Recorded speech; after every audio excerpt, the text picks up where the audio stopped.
barely missteps at all. Is that a first Malphite ban coming out? Like, just first ban? It's just a Malphite? Look, I told you, man. Maybe they got some special sauce. Yeah, Brock, man. They just can't take it off the board. They might play, maybe they're playing a lot of heavy AD comps or something like this. Maybe they're scared of drafting some kind of does MF like his too. Jaces, and in NA, we have seen Malphite from time to time kind of pop up as a Jace counter, so could be something along those lines. A lot of AD champs getting banned out by 100 Thieves, maybe having the read that EDG as a result wants to go physical heavy. Yeah, and if you look at the drafts right now, physical heavy might be something we're leaning towards. I mean, Lee Sin Sin's out, trade-offs is what we've seen. Jace is up and available for EDG if they want to opt into that, and that's why the Malphite ban perhaps came out. We could see some kind of AD top here for EDG. Certainly debating, of course. Is the cat going to rear its head one more time? The Aphelios being banned away. I like it. Obviously, doesn't look like they're going to go for a first pick there. Do not want to give up a bot lane like the Aphelios Thresh. Yeah. Bottom lane. And Aphelios is extreme comfort for FBI. Like, this is kind of his champ. So taking that away, I do think makes a lot of sense. FBI and Huhi, they are the best 2v2 bot lane in North America. Unfortunately for them, they're going up against probably the best 2v2 bot lane in the world. So that is tough. But, you know, they will be excited to try to prove themselves here. This is a team that I think is largely overlooked in North America, has never really been considered one of those top teams as far as a title contender, as far as the team you thought was going to do it at Worlds. They did buck that trend, sweeping the finals, and they're trying to prove themselves here at Worlds. Oh, no. They're debating. The Lee Sin already walked in for JJ. Could go somewhere else, technically, but expecting that in the jungle. And the long, slow debate. There it is. There's the Yuumi. Are we going to get a Talon? Are we going to get a Sinzao? Are we going to get a Jarvan? Something like this? Some AD kind of bruiserish champion in the jungle? And yes, we are. Now, Jarvan, I think, should be a flex for 100 Thieves. Yeah. I think Lee Sin into Jarvan. Lee Sin wins that matchup pretty hard in just an isolated 1v1, especially if you pair it with LeBlanc. The Jarvan is just going to lose more and more value the more kind of mobility EDG draft. So I expect that's some sort of flex. So we'll see what happens later on in the draft. Looks like they're hovering here for a LeBlanc. Could absolutely go up towards Someday. This is a champion that he would be comfortable on, and Someday is very proficient on these more weak style champions. They rarely do play towards him, though he is a relatively strong laner. I do think if you are going to be putting J4 up to the top side and you're playing it blind, something like the Graves can punish that pretty heavily. This would be very difficult unless Closer wants to play a strong early ganking jungler and you can draft some sort of a 2v2 that you'd be willing to take that, but it's hard to think of a 2v2 that you'd be comfortable playing into Graves Lee Sin. Yeah, the thing is with Jarvan is the two matchups he's good into are Kennen and Jace because they're mobile, you have good gank setup, and yes, you'll lose lane and get pushed in because of the range advantage, but against Graves, he has too much mobility. We saw Kana had 3 dashes, well, 2 of them went backwards, but still, there was a lot of dashes in the kit, so you can escape the ultimate pretty easily, but MF coming in to round out the comp of 100 Thieves. Similarly, naturally stacking armor with the True Grit passive on the E. Just a very difficult champion to lock down, especially once he has a little bit of sustain under his belt. But as we've seen, top side might not matter as much if this bot side can get rolling. Already highlighted FBI and Huhi. Now Huhi, I know he can play anything. Always prefer to see him on these big playmakers, but we've seen that if he can get unlocked early, if they can somehow take down the Titans of Viper and Mako, that both these champions can be incredibly powerful. And I'd be curious to see if they want to really index towards the lane, go something like double Comet, double Scorch. You can do these sort of styles as MF Yuumi and play really heavily towards the lane, try to poke out your opponents, try to set up these sort of dives. I think the TF ban really smart because 100 Thieves loves to do these set plays towards bot side. Banning out Draven, you've mentioned it a couple times as one of these strong picks into that Yuumi. Yeah, and I wonder what Avadaga will opt into for mid. I mean, Sylas is up and Lissandra are up as the two kind of answers left to the Blanc with TF and Ryze down. So if EDG target one, I guess he'll have one available, Lissandra taken off. Is he going to opt into something like the Sylas? Certainly the debate, taking their time now. What do they want to save this final pick for? Always tempted to talk about hovers, but we'll wait to see until it's locked in. Have, of course, the luxury of last pick if they want to save up for any counters, but more likely than not, will save that to hide to the jungle top flex. I feel like you need something that can kind of contest mid-wave in this composition for 100 Thieves, because if you have the MF Yuumi, like you said, playing hard for lane, you need mid-push to facilitate that in a sense, right? If you were to pick Cassin in this draft and get pushed in, I feel like the MF Yuumi would just get collapsed on a lot, but that's going to be an Aatrox pickup, again a flex. Don't quite know where that's going. I think it's going to be Someday almost guaranteed. Based on the 100 Thieves playstyle, I do think we're going to get a mage last pick here for Avadaga. I think it's going to be J4 jungle for Closer, and you're going to see Aatrox top. You know, it could be a flex potentially towards mid, but Someday is much less of an AP player, and they do need some sort of AP in this comp, so I think we can expect last pick here for Avadaga. Yeah, I think you're completely right, and now EDG just rounding up their bot lane. A lot of AD bans taken off the board, you know, Lucian, Draven, Aphelios, Thresh taken away as well, but that's going to be a Kai'Sa Nautilus lock pushed in. Now, it does have kill pressure in the 2v2 if the MF Yuumi missteps, and you can kind of gap close that. But obviously, if you stay at range, MF Yuumi should be able to poke you out. But they have really strong early mid-jungle gank setup and really good kind of bot pressure for 3v3 specifically. And this is something we were talking about earlier. You have to be really on point with your all-ins in these kind of lanes, because if you're going up against a sustain lane like the Yuumi and you misstep in these trades, the sustain will pull them ahead in the lane. They can poke you down, chip you out. The Zoe here is the answer into Scout, and I do think that is going to be dangerous. Scout is monstrous on this LeBlanc. Paired up with JJ's Lee Sin, they can attack Abbedagge here for sure. Yeah, and if you're looking at both comps holistically again, EDG's comp really good mid-jungle 2v2, should win out against 100 Thieves, really good gank setup again, and bot lane as well has good kill pressure. I think early game is the aim of the game for EDG, ironically, and 100 Thieves, I worry for their comp. They have really good team fight, they have good poke, and you know, if Aatrox gets a reset with Yuumi, of course he's going to be a monster through the healing, but the value of Jarvan drops off the later this game goes on, so I think he needs to do something early. And I'm always terrified when I look towards a very imbalanced top lane matchup, and my jungle is also a losing jungle matchup, right? You know, it's very difficult, I think, for the Aatrox to be able to actually lane comfortably 1v1 against this Graves. If JJ gets ahead in the jungle, if Scout is ahead in the mid lane, they are going to be invading the top side. They're going to be denying Closer's options to turn around that top side, and then all of a sudden, three-fifths of your map is already done.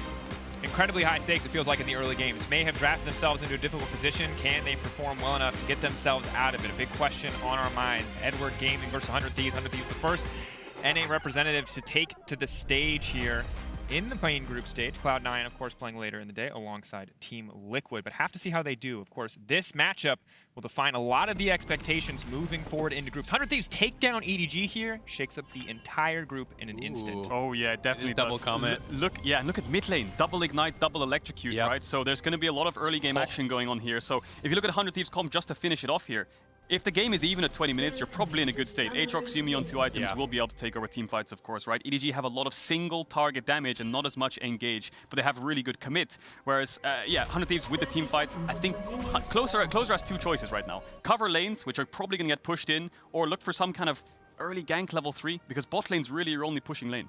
It's really interesting because you kind of have these 2 options, right? You can try to like bail out someday in what is going to be a very difficult matchup, or you can hope that FBI and Huhi with double Comet, with likely double Scorch, triple combat sums, can get an edge against Viper and Mako, and then you go down there and you try to slam it home, and you try to play through bot lane and hope that someday can hold on the top side. And we know 100 Thieves are a mid to bot team, so that's probably what they're going to do here. We're going to see Closer start up towards the top side. And JJ will start top side as well, so he wants to match bot side. The 3v3 is in favor of EDGs. At level 4, I think it is in favor of them because of the amount of kind of follow-up and CC that they have together and single target damage. 100 Thieves, just making sure they get the push closer. Again, similar to the T1 game, needs to find JJ. I do agree. I think the only thing that can throw a wrench in the gears is if the 100 Thieves bot lane can already have Viper and Mako poked low with the double Comet, with double Scorch, get them low prior to the 3v3. Because if they're starting at full health, you do not win that. And they are behind them. They're looking for an early start here. They've got 3 combat summons. Viper already cleansing out. FBI now flashing out to safety. Huhi blocking what he can. Overall, pretty even early trade, all things considered, or would be if it was not for the immense amount of summoners already burned. So the thing is, normally when you see bot lanes, all year long, what they do is they run bot level 1, they place a ward in that middle brush where EDG has the ward, just to cover for level 1 cheeses, in a sense, when you're playing ranged into melee. Right there, 100 Thieves didn't actually opt in to do it. They were late to lane, they got punished, so 3 combat summon spells for 2. Yeah, and I actually think it's so bad now for 100 Thieves. I actually think you don't win the 2v2 at all anymore. You can't play forward with no flash on MF, so they've basically already lost their only winning lane that they drafted for.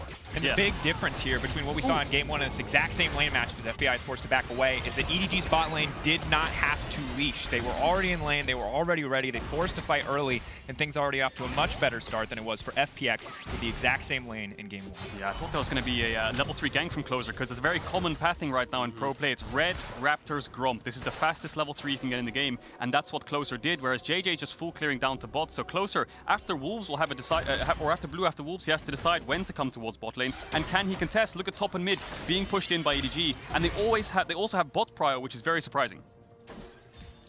Of course, for Closer, a player that we naturally have our eyes on simply because of how incredible he was in the playoffs for the side of 100 Thieves. This man was a massive force to be reckoned with, and on J4, regardless of the scaling, we know this champion can be a massive, massive force in the early game, can be a huge difference maker in terms of just raw gank setup. I mean, Jarvan is a very feast or famine style champion, and Closer is kind of that type of player as well. You know, he likes to play aggressive, he likes to take risks, and when he gets ahead, he really knows how to expand that lead and make it into something special. But it's going to be difficult with all these pushing lanes and a 1v1 that he's not going to win here against JJ.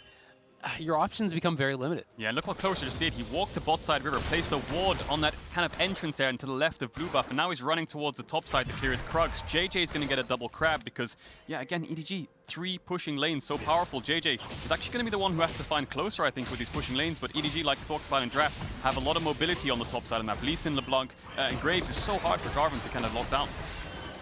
Absolutely is. Bot wave at least going to get a push for a little bit here as FBI is going to be forced to back away. No mana means that staying in this lane would certainly be very difficult. Flandra on the top side, laying down a bit of vision as well. So EDG really in total control here. JJ not going to be able to find a gank into the mid lane. Good for Abbedagge that he does manage to set that vision up in time, but overall, pretty smooth early game for EDG so far. Ooh, JJ, though, clever pathing. Abbedagge doesn't know he's here. He ward jumped over the ward because he knew where the ward was. He went straight into the bush, so this could be a kill for EDG. Oh, Scout! Ward. Chains goes wide. Flash away from the kick. Abbedagge just going to walk away from that one, but does have to use both of his summoners. Yeah, it does use both of his summoners there, but the flash is off of Scout as well. So pretty well handled there by Abbedagge, and Scout just going wide on the chains. That would have been critical. Yeah, that would have been a kill for EDG as well, because if Scout can flash E, he should be in range because of the gap close. Even if Abbedagge flashes away, the chain should connect, and JJ, despite not having W, should be able to flash Q. So small misplay there from Scout, and good to get out there for Abbedagge. And it looks like JJ is going to base. Closer has also base, and he's on his second respawn Gromp, so both junglers on the opposite side of the map. Closer, obviously 1 temp down. Someday laying a good bit of poke down, punishing Flandra for trying to step forward and get some autos in on this tower, but in general, Graves able to sustain the push pretty easily so far. Yeah. Maybe things get a bit better around level 6 or 1 item, but for now, Flandra making use of those. Graves is generally powerful kit. There's always the chance of turning something around on the top side. You know, Aatrox, if you hit enough Qs, there's always something going on. But, you know, generally speaking, it's pretty easy for Graves to just permanently push you in, and you are pretty reliant on your jungler getting out there to try to bail you out. Unless Flandre really missteps and starts taking tower shots and these types of things, it's going to be difficult, I think, for Someday to actually get on him and threaten any sort of a kill.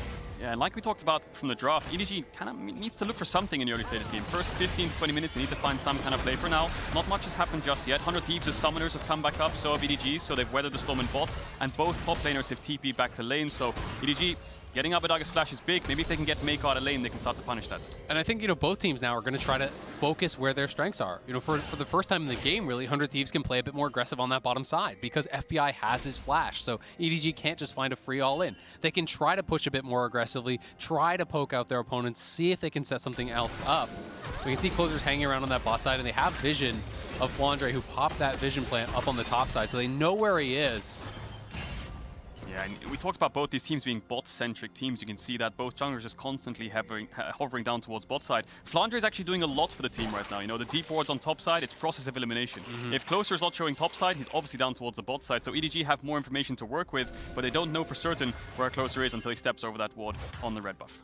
Someday using that brief window of opportunity to move down to contest some of that vision, to try to make sure that they can hide as much of that information as possible, but of course tracking the Jarvan in the early game when we expect him to be the most impactful. Again, Feast or Famine champion is a big deal. Level 6 of course going to make a lot of those options easier, but it has been a difficult early game. While it's been a calm laning phase, EDG building a slow but steady gold lead, and really the impact of Closer not felt yet. Look at Viper as well. Abbedagge has no flash. He knows that pink ward is too dangerous to take because bot's missing, and he's going to back off. But getting Mako mid is what they need to do. Abbedagge has no flash. That's the only point that they can pressure. And Abbedagge knows something's up. He's going to jump over the wall and say, hello. That's smart. I mean, they've seen that Nautilus is missing for so long. They don't have eyes on JJ. He's got to know that he is under threat. And 100 Thieves, to their credit, have played smart around missing summoners. The bot lane, they could not push in the 2v2. They accepted that they messed up. They accepted that Viper and Mako got that advantage, got the flash off. And now Abbedagge is going to clear it out because they see the two members, bot and the cat roams up to help him out. That's the only thing that 100 Thieves are struggling with right now. Look at their pinks on the top side of the map. They're both defensive pinks. Look at the bot side of the map. Defensive pinks, whereas EDG were controlling the river. So 100 Thieves, with these bouncing bot waves, which are slow pushing into EDG, can start to contest a little bit of vision. Maybe they have a dragon window here, with JJ being on the top side and them having cleared out bot side vision. But for now, the game is in a lull state. I mean, 8 minutes is the aim of the game for both teams when it comes to Herald. So maybe we'll see Mako move towards the top side soon. And EDG in general, again, of the teams out of the LPL, much slower, much akin to maybe what you expect from an LCK team. We'll hold that thought. It's still big damage. Mako flashing out, just barely able to survive on that one. Hooked to the wall, instant flash to safety. But now FBI and Huhi pressuring forward, looking to take down a few tower plates. Yeah, very nice aggressive play. They're going to get a lot of gold here. When you have the push here with a spell thief support, you get to farm gold off the tower, cash in on a turret plate there. They are up in that bottom lane, so nicely done after what was a rough start, but it is just a very slight lead, and it's more than made up for by the top side of the map here for EDG. Yeah, but look at Mako. Again, yes, 100 Thieves are winning on the bot side, and that was a great force, but the thing is, Mako can base first because they're pushing out the next bot wave, so he's going to run top side and meet up with his jungler, and maybe they want to force this Herald because 100 Thieves, yes, they're winning lane, and they got a plate in their head in CS, but their bot lane is a little bit behind in time, and now JJ's cleared his bot camps out, Flandre has the top push. This could be a Herald start for EDG. Yeah, it'll be interesting to see if 100 Thieves actually try to match, or if they're just going to go back towards bot side. I wouldn't have been shocked if they just actually stayed bot and continued to try to push for plates. You know, that's a pretty common trade that we see in NA a lot. Teams are less likely to actually contest this trade if they're later on the reset. In this case, they did elect to reset, but it is going to be a free Herald here for EDG, and they just wanted to get the buy instead. Yeah, and then the biggest question is, what can 100 Thieves get on the opposite side of the map? Nothing. Closer. He's running through the lane with 100 Thieves' bot lane, and again, Mako is moving towards bot side, but JJ's top side. There's no TPs in the game, so you could look for a force on bot side. Mako has no flash. With a Jarvan on your team, that's the only target you can knock down, so that's ideal for 100 Thieves. Maybe they can find a lane gank here. Yeah, I mean, if they can get a kill, then they could look towards Dragon. I think that there's definitely an option there. But Sumday's going to be up in trouble on this top side. You know, he does not have his jungler on this side of the map. Scout is missing. They're going to move up here. This is going to be first tower for EDG, pretty much guaranteed. Nothing for somebody to do except just back off and accept it. Bot dive, maybe. Closer is hovering around. I don't think they've spotted him out just yet, so he's looking for it. Level 7 now coming in for Viper. Alongside the cleanse and the flash up and available. It will be difficult to lock him down. Mako very vulnerable, especially if he's not able to proc the aftershock. That said, top lane tower going to fall. 700 gold lead.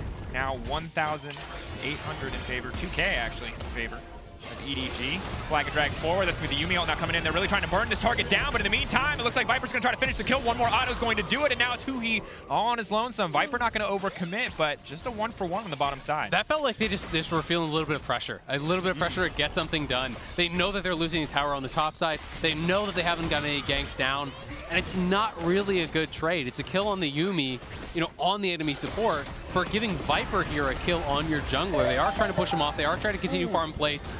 And FBI getting a lot of damage down there means they may be able to get this final play, but I don't know if they're going to be able to finish it off or not. Yeah, I think it was going to be a stare down there. EDG had two options: drop the bot tower and kind of give the plays over to 100 Thieves, or just flip the 3v2 and start to let them dive them. You know, come on guys, let's just dive us, see what happens. Maybe trade 1-for-1, 2-for-2 at best, but in this case they trade 1-for-1. But 100 Thieves get what they came for. They got a lot of tower plates, and I think during this replay they will be able to take it. But like you said, Azale, I think this is just a little bit of desperation from Closer. He knows he needs to do something. He's already done his job. They're out of lane. They're pushed out. That's a free tower. Maybe just hit the tower and take it and trade. But he kind of goes for a bit deep. Exactly. I think that if you wanted to make this play, you had to dive them under tower where the MF ult can back you up on that ultimate. You know, J4 ultimate comes through, MF ult across, the Nautilus dies fast enough that maybe you can get out.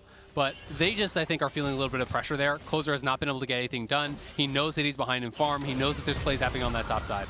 Chains have now landed. Abadaga going to move out. Well played, but still a ton of damage coming in from Scout and Flandre. Closer now going to try to follow up, trying to get a little bit of damage back. With JJ in the area means he cannot fully commit. And that's the power of having your top laner unlocked. You take top tower, he can move towards mid, and when he moves mid, look at the damage Flandre has on this top lane Graves. Abadaga played it well to portal jump the chain to make it disconnect and break, but by the time he came back, he was one-popped. Yeah, just got knocked down so incredibly fast, and it is a difficult situation for Someday. He's playing it smart, meeting Flandre in the river to try to prevent him from getting to that wave, but he's got to get this wave reset.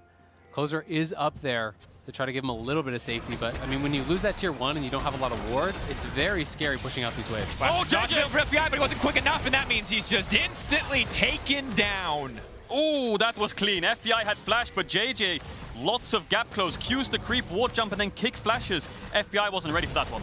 Not at all. And now Viper going to be able to cash in here, getting some more plates, getting some more gold. He is getting very close to his mythic completion. Things looking better and better for EDG. And this is not the same explosive game that we saw from T1 versus DFM. This is a slow, steady building of a lead from the side of EG. 3-1 now in kills, able to get the top tower. Sadly for 100 Thieves, the one side of the map where they have been able to make plays, the bottom side of the map still just barely not able to finish that tower. And EDG, 2.5k gold lead getting bigger and bigger. Yeah, the gold deficit that Viper had to FBI from the tower plate itself just kind of recovered itself now with that kill. He has the Kraken Slayer, FBI has the Yomus. I think 100 Thieves' next objective is very clear. Just get this bot tower and get bot lane out of lane fast so they can start playing the map a bit more, because they're one step behind EDG right now. Flandre is constantly unlocked, but FBI and Huhi are not. Yeah, it'll be interesting to see if they can find any sort of plays to punish some of these missing flashes here from EDG. Try to get a bit aggressive here, utilize that Jarvan ult, get something done, but Mako comes down and they don't really have the confidence until Closer moves up behind them, and he is going to be spotted by this ward. Yeah, I'm a bit worried for their 2v3 as well. If JJ collapses and Flandre has TP, it might be a bit dangerous, so Closer's going to back off for now. Both top laners have TP to join if it's going to be a 4v4, but Scout should be first to move. JJ just making sure that Abedaga has no vision to work with to keep him under tower the whole game long. Trouble Bubble connects, but Abedaga really not in a position to follow up. Tower plating about to fall away anyway, so it looks like EDG just opted to back off, knowing that tower is not quite the safe haven they would need it to be. So 100 Thieves able to get back at least a little bit of gold. That said, EDG moving into enemy territory, laying down a little bit more vision, trying to deny some of the clean pathing from Closer between lanes. And I'm interested to see if either of these teams are going to start up this first dragon here pretty soon. Looking for the chains, won't connect. Back, Randuin's in the area. Someday waiting over the wall. Sleepy Trouble Bubble. Abedaga is going to need to get out of there quickly, but he just does not have the flash. And now it's going to be Someday who's in trouble, knocked up. And now on the backside, it's the bullet time, but it's not connecting on anybody. Closer in the meantime, they're trying to lock down Mako. They're trying to click down the squishiest member. Closer, he's out of cooldowns. He tries to heal back up with the Gore Drinker. Not nearly enough. Someday now has to run for the hills. EDG confidently taking this skirmish. Yeah, FBI's ultimate was a little bit disconnected from the rest of the team because Closer and Huhi commit on one side, and FBI's ultimate was just kind of to zone away the rest of EDG. I mean, EDG have so much single target damage, so when Abedaga is alone and Closer goes too deep and he's alone, they have so much burst. Yeah, they're so reliant on that MF ult at this point in the game to actually have enough damage to knock these members down. Not going to be able to do it. EDG kites them back, collapses in, knocks down multiple members. They're going to be able to grab the dragon off the back of this too. Yeah, and Abedaga, I think he thought he was safe because Someday was right next to him when he was trying to push in this mid wave. He just took a pink, he thought he was safe, crashed the wave and then moved topside, but no, has no flash. JJ makes sure the play happens. And yes, 100 Thieves bot lane's on the way, but it feels like FBI is just a little bit disconnected from the rest of 100 Thieves. Yeah, I mean, the ultimate coming down here got almost nothing done. Scout just distorts out of it. Viper is already pretty much out of range of it. And you don't have your mid laner, so you are so heavily relying on this MF. Because Someday has been put down, your mid laner is dead, the MF had to get it done, and the ultimate just wasn't it. Yeah, and I think 100 Thieves' comp relies a lot on setup. You know, if you have vision control and the enemy team is walking into you, Zoe can play however she wants, Yuumi can sit on the Aatrox and try to engage on the backline if they walk up too far because Kai'Sa's short range. But if you're just kind of fighting in mid, the amount of mobility EDG's comp has, they can just dodge, dive around you.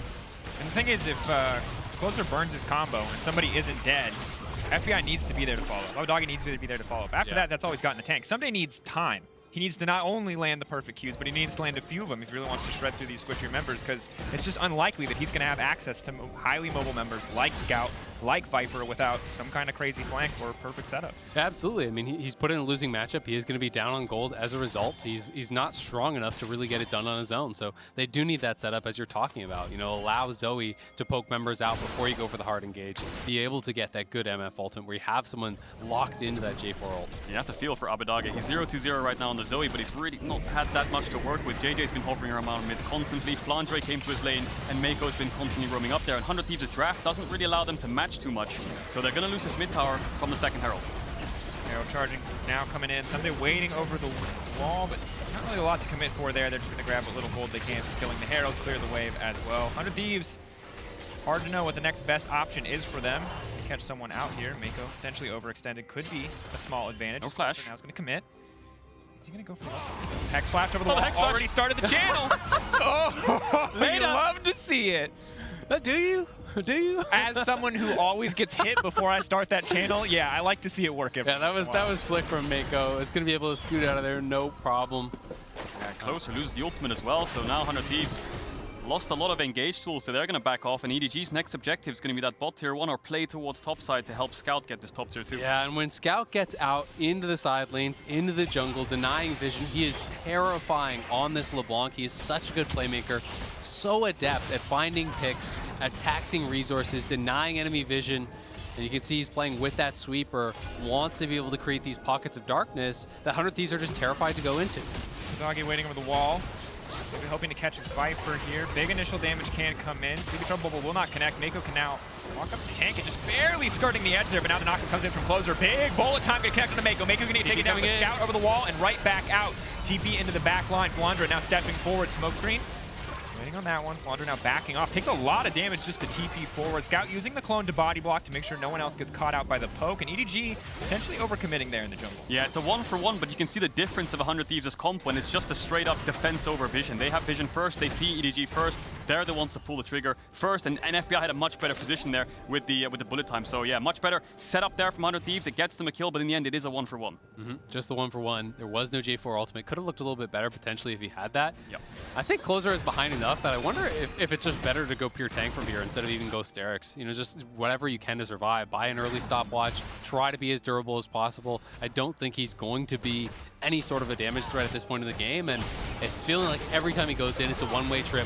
They had the bubble come down, doesn't quite connect, but they see the angle here as Mako is trying to skirt around the sleeve. Yeah, but the bubble itself made it so it's so hard to, yeah, exactly like I said, get away from it. So Mako with no flash dies, and TP comes in from Flandre. Closer dies from overcommitting as well, and Flandre could have not TP'd there. He could have opted into a free bot tier 1, which he was pushing in, take the tower and just push out, but he wanted to help his team, make sure they got out, and that'll be the end of that. So 100 Thieves do have TP advantage. If Sunday goes to a side lane and Flandre is matching on bot, they can make a 5v4 happen topside. And you can see Scout, 6 stacks on the Magi is getting stronger and stronger, and I think one of the big struggles here is that the LeBlanc and the Zoe want very similar things. You break down that mid-tier 1, you free up some of this vision, you get to play in Fog of War, and you're living free. You're living easy. Abbedagge does not get to live free. He does not get to live easy. He has to fight for that setup every time, where it's very easy for Scout to roam in the Fog of War, to jump in and poke a few members out or try to 100 to 0 someone very quickly. So 100 Thieves forced to group up here, forced to play a little bit more together as Scout and the rest of EDG now staying together around this dragon. 23 seconds till the objective spawn. And it feels like they're posturing to try to contest this dragon, but I mean, with this deficit, if you fight the dragon and lose as 100 Thieves, that's the game. So they really have to be sure that they are going to have good positioning. Otherwise, I don't think you should approach this at all. I think you should just be trading for bot push, top push, you know, try to shove in the waves, try to threaten some towers, because if you walk in without vision, you're not going to win this fight against EDG. Yeah, we know 100 Thieves love to contest Drakes, and so do EDG, so I think they're just going to stick around. Somebody's going on to Mako. They're stepping in. Some initial damage now coming out. You got the Yumi strapped up there as well. Oh, something now has to retreat. Abbedagge stepping forward, but EDG just weathering the storm and walking away. Very difficult now for 100 Thieves because Scout's level 13 and FBI is level 10. A few more spells connect there, and absolutely the MF would be dead. And Viper just going to take this one alongside JJ uncontested.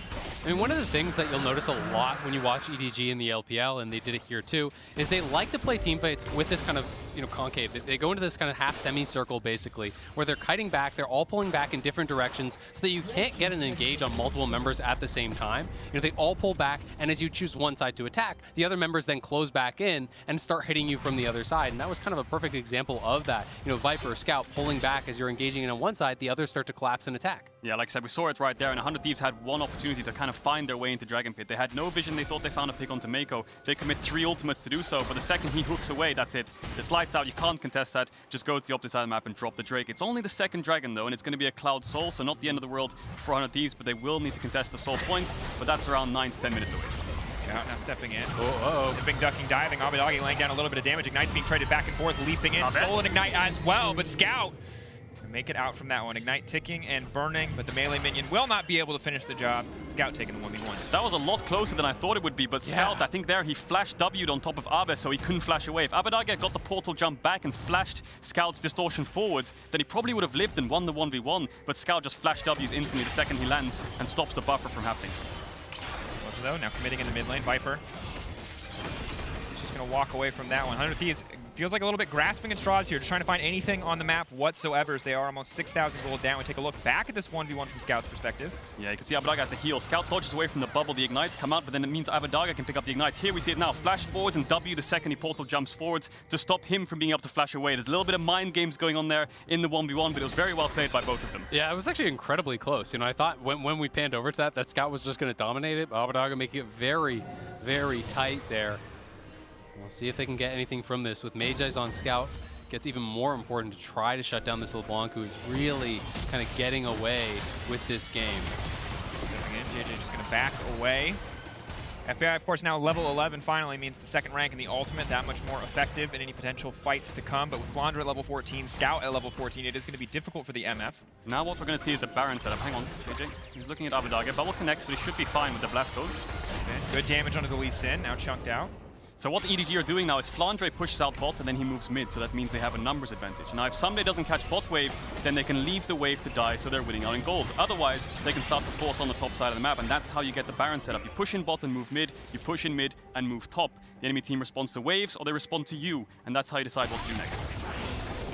Seeing it now, 100 Thieves fishing for something, and EDG, again, a team that plays more controlled, not trying to blow the game wide open, not trying to over-commit. EDG, you can see the LPL average pretty much on the dot. They are not the most aggressive team. They're not the least aggressive team, but they play a more controlled style, and when they build these gold leads, very willing to just slowly bleed a team out rather than blow it all up on a single team fight. Yeah, absolutely. I mean, their team fighting is incredible. They love to play through these objectives. You can expect them to show up for every single one of these dragons, and the pressure is going to be on 100 Thieves to disrupt that game plan, because EDG is happy to play at this pace. They don't feel as though they are under pressure whatsoever. They're just slowly encroaching into the 100 Thieves jungle, trying to get vision control. We can see the 100 Thieves is trying to contest this. They have lots of defensive banks here, trying to make sure that they have this little line of defense that they can push out from to eliminate wards, to keep eyes on the Baron. But every time you check in there, it does get dangerous, and Flandre is winning in one side, Scout is winning in the other. You're losing both side lanes, and EDG is ahead at the objectives. You can see Flandre moving towards mid, and that means they always have mid push. So EDG just need to find a window. Hang on, Closer's going in. Fully committing now, going to leap onto Viper. Viper immediately going to all back up to safety. FBI is ulted nothing. Mako, though, could still potentially be in trouble. FBI for another round of cooldowns. Where's the double up? Where's it going to go? Mako taking a lot of damage here. Closer goes back in with another EQ, but he does get taken down. 1-for-1 so far in the exchange. EDG, again, backing off. Seeing they've got Flandre on the bottom side, they don't need to force anything. Exactly. They're winning out here already because Flandre is pushing in the minions, taking down the tower, denying experience. 100 Thieves are trying to force to get something. It's a deja vu again, isn't it? You can see EDG walking into 100 Thieves' vision, similar to the red buff area. It's a 1-for-1, but this time the difference is Flandre doesn't TP and respond to Someday. He just keeps pushing, gets the bot tier 2, so they're always winning out on any side of the map because of these pushing lanes. It was a good try by 100 Thieves. The problem is Viper still has both summoners, because when Closer commits the ultimate, he just uses the killer instinct straight out. Exactly. You hit him with the Cataclysm, the immediate ult back. He's out of range of FBI's ulti there. So they try to commit forward. You can see somebody's battling JJ on the bottom of your screen. They weren't aware that Scout was here, though, and Scout over the wall, knocking down Closer there, and back to live, who he's in trouble. Oh, the kitty cat! Season 3 flashbacks, like Faker, one-shot and supports all over again. Here we go. Scout. Easy pickup. Need to sit on someone. This is not the previous game. You really need to be mounted up here, or the LeBlanc is going to one-shot you. Look at Flandre, just completed his IE now. He is ridiculously fed. He's a good 40 CS ahead of 10 CS per minute, and that's always concerning when you're looking. You're like, wow, Someday's down 60 CS, but he almost has 10 CS per minute himself. Takes the dragon as well. Now he's moving topside. 100 Thieves fancy something here, but Hui's dead. It's a 4v5. Flandre is matching. And EDG don't really find anything from the pick itself, just a dragon on the bot side.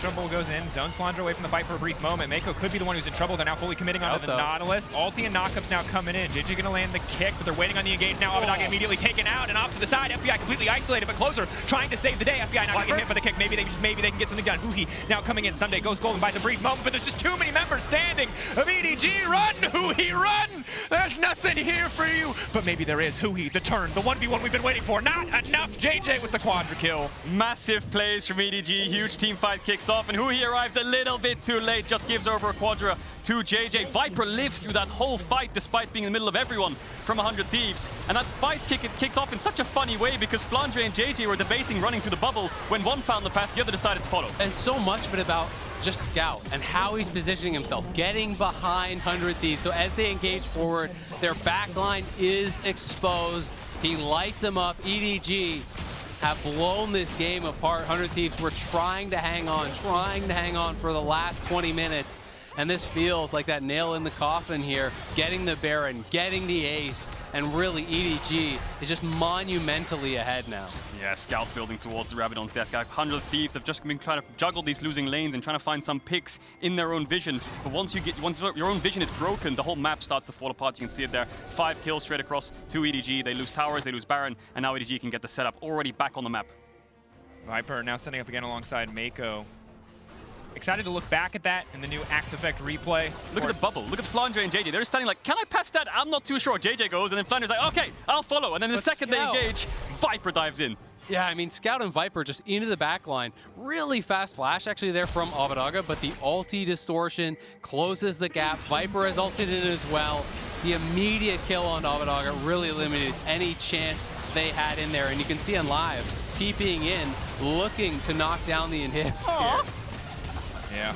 That was a Mayweather versus Paul moment right there. You know what I'm saying? That was a rough one. Oh, 100 Thieves. One of those champions not meant to fight. Now going forward, closer though, fully committed for the fight here. Someday healing up a lot in the midst of the action. Has a Yumi strapped to his back. Maybe he can get something back. So far, it's just makeup, but Flandre is just too beefy. JJ now dominating EDG, clean in house here as they move down the mid lane. 100 Thieves slowly but surely bled out of that game. One explosive quadra kill for Elise Sin, and it ends just like that. 28 minutes in, EDG will find their first win of Worlds 2021. EDG dominant first game here, looking good. Coming into the group stage. Really impressive performance here, I have to say, really from the entire top side. I think that Scout was amazing on the LeBlanc, is so consistent on this, and we are seeing back-to-back games, really a number of games we've seen throughout Worlds. Graves top is not to be messed with. You've got to have some sort of a plan to actually deal with this, or your top laner is just going to be locked under their tower the entire game, and that limits the options of your jungler. And that's really my biggest problem here with what 100 Thieves brought out, is you put Closer in a losing matchup, you put him with a losing top side, and didn't really give the aggressive playmaker on 100 Thieves any options to try to make something happen. Yeah, I completely agree. The job was just nullified the longer the game went on. Maybe if you found something level 3, there was hope in a sense, but